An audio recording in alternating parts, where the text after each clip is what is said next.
औज़ुबिल्लाहिमिनश्शैतानिर्रजीम बिस्मिल्लाहिर्रहमानिर्रहीम सल्लल्लाहु अला हबीबिही मुहम्मद व आलिहि व सहबिही वसल्लम। अस्सलामु अलैकुम। आज दो मेरी कल स्टोरियाँ जो मैं आपके साथ शेयर करूँगी, एक दुरूद इब्राहिमी की है और दूसरी भी सूरत बकरा की है। पहली स्टोरी जो है वो मेरी कल अब दुरूद इब्राहिमी, ये एक बहन की कहानी है। ये बहन कहती हैं कि मेरी अम्मी का रवैया मेरे साथ ठीक नहीं था, मेरे ऊपर बहुत जुल्म करती थी, मुझे मारती थी, सब बहन भाइयों से ज़्यादा मेरे साथ नाइंसाफ़ी करती थी।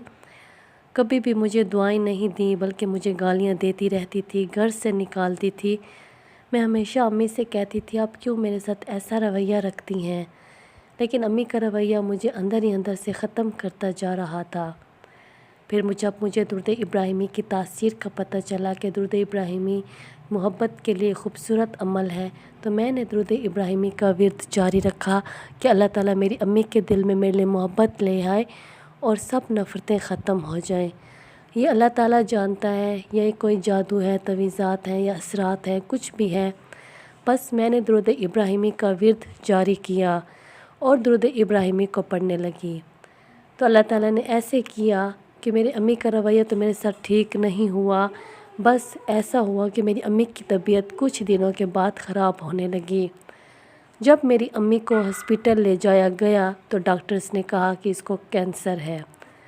बस ऐसे हलचल मच गई घर में, मेरी अम्मी भी रोने लगी, हम सब रोने लगे। मेरी अम्मी ने मुझे अपने सीने से लगाया और मुझसे माफ़ी मांगी कि मुझे माफ़ कर दो। मैंने अम्मी को कहा नहीं, आप मेरी माँ हैं, मैं आपसे नहीं नाराज़। बस उस दिन के बाद मेरी अम्मी मुझसे बेइंतहा मोहब्बत करने लगी और मेरा बहुत ख्याल करने लगी। मैं बहुत खुश थी अम्मी के इस रवैये से, अम्मी के इस प्यार से। मैं अपनी माँ की इस मोहब्बत के लिए, प्यार के लिए, तवज्जो के लिए तरस रही थी। मैंने अपनी अम्मी की बहुत खिदमत की और मैंने दुरूद इब्राहिमी का विर्द जारी रखा इस मकसद के लिए भी कि अल्लाह ताला मेरी अम्मी को सेहतयाब कर दे और कैंसर जैसी बीमारी ख़त्म हो जाए। दुरूद इब्राहिमी मैं पढ़ने लगी और मेरी अम्मी अपना इलाज भी करवाने लगी। कुछ टाइम के बाद दोबारा जब डॉक्टर्स के कहने पर चेकअप हुए तो कैंसर तो नहीं था। जब डॉक्टर्स ने रिपोर्ट्स को देखा और रिपोर्ट्स देखकर कहा कि आपकी वालदा को तो बिल्कुल कैंसर ही नहीं है, कैंसर का तो नामो निशान ही जिस्म में नहीं है, कैंसर ख़त्म हो चुका है। जब मैंने ये सुना तो मैं बिल्कुल हैरान हो गई। दुरूद इब्राहिमी का दूसरा मौइज़ा भी हो गया। पहला मौइज़ा जो मेरी माँ कभी मुझसे मोहब्बत की ही नहीं थी, कभी मुझसे मोहब्बत करनी ही नहीं थी, लेकिन अल्लाह ताला ने दुरूद इब्राहिमी पढ़ने की वजह से उनके दिल में मेरे लिए इतनी मोहब्बत ले आए कि अब वो मेरे बग़ैर रह भी नहीं सकती। और दूसरा मौइज़ा ये था कि मेरी अम्मी को कैंसर का कहा गया कि कैंसर है, लेकिन अब तो कैंसर भी ख़त्म हो चुका है। मेरी अम्मी मुझसे बहुत मोहब्बत करती है और मुझे सब कुछ देती है, मेरा बहुत ख्याल रखती है। अल्हम्दुलिल्लाह मुझे खुशियाँ भी मिल गई, सब भी मिल गए, अपनी माँ का प्यार भी मिल गया, अपनी माँ की तवज्जो भी मिल गई।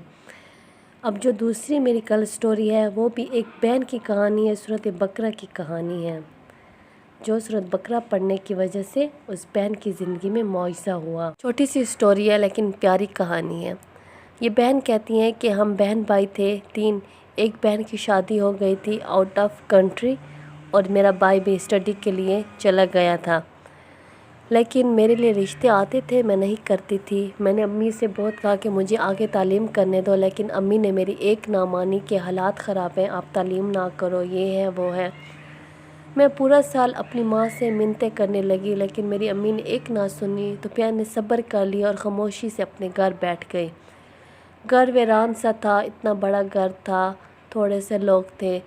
दिल चाहता था कि मैं दोस्तें बना लूँ। फिर मेरी एक कज़न थी जिसको मैंने अपनी दोस्त बना लिया, उसी के साथ घूमने फिरने भी जाती, खाती पीती, अपने दिल की बातें बताती और मैंने काफ़ी अच्छी दोस्ती कर ली।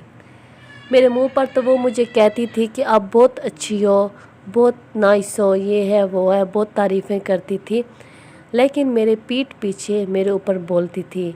जब मुझे ये मालूम हुआ उसकी ये बातें कि वो मुझसे हसद करती है, मेरी कोई चीज़ उसको पसंद नहीं आती, तो मेरा दिल उससे भी टूट गया। अब मेरा दिल नहीं करता कि मैं किसी से दोस्ती करूं, लेकिन मेरे लिए रिश्ते आते थे, मैंने इग्नोर किया।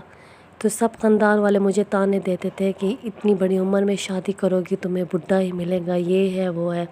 میرا دل اتنا خفا ہونے لگا، مجھے مزہ نہیں آتا تھا، میں بے چین سی رہتی تھی۔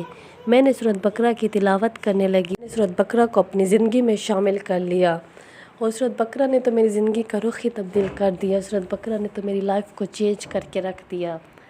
سورۃ بقرہ پڑھنے کی وجہ سے میری زندگی آسانیوں سے آسانیوں میں جاتی رہی۔ میری ساری جو بڑی بڑی پریشانیاں تھیں، میں بے چین رہتی تھی، اکیلے میرا دم گھٹتا تھا، یہ سارے کے سارے جتنے بھی مسائل تھے وہ ختم ہونے لگے۔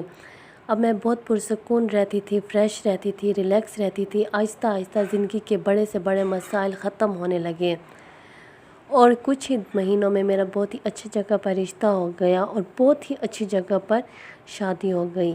میں نے سوچا ہی نہیں تھا اتنی اچھی جگہ پر رشتہ بھی ہو جائے گا، شادی بھی ہو جائے گی، سب راستے میرے کھل جائیں گے، اور میری زندگی میں اللہ تعالیٰ نے اتنا خوبصورت میریکل کر دیا۔ خاندان والے مجھے طعنے مارتے تھے، انہی کے طعنے جب مجھے یاد آتے ہیں تو مجھے اپنے اللہ پہ فخر ہوتا ہے کہ اللہ تعالیٰ نے میری زندگی میں اتنا بڑا معجزہ کر دیا۔ لوگوں کا کیا، لوگ ہوتے ہی بولنے کے لیے ہے۔ تو اس بہن کی کہانی بڑی پیاری کہانی ہے۔ آپ لوگوں کی باتوں کو چھوڑیں، اپنے اللہ پر یقین رکھنے، اپنے اللہ پر بھروسہ رکھیں۔ اللہ ہی سب کچھ کرنے والے ہیں، سب معاملات اللہ تعالیٰ کے ہاتھ میں ہیں۔ اللہ تعالیٰ مالک ہے دونوں جہانوں کے، اللہ تعالیٰ جو چاہیں گے وہی ہوگا۔ اس لیے دنیا والے جو کہتے ہیں اس کی باتوں کو اگنور کر کے اپنے رب کی بات سن لیں۔ آپ کا کل بہت ہی خوبصورت ہوگا۔ آپ درود شریف بھی پڑھیں، استغفار بھی پڑھیں، اللہ تعالیٰ سے خوب گڑ گڑا کر رو کر دعا بھی مانگیں۔ آپ کی ہر دعا قبول کی جائے گی، آپ کے سب گناہ بھی بخش دیے جائیں گے، آپ کی یہ دنیا بھی خوبصورت ہوگی، وہ جہان بھی خوبصورت ہوگا، قبر بھی خوبصورت ہوگی۔ تو آپ کو اور کیا چاہیے؟ بس اللہ تعالیٰ میں محبت سے، یقین سے، لگن سے درود شریف پڑھنے والا بنائے تاکہ ہمارے دونوں جہان سنور جائیں۔ صلی اللہ علیہ حبیبہ محمد و آلہ و صحبہ وسلم۔ السلام علیکم۔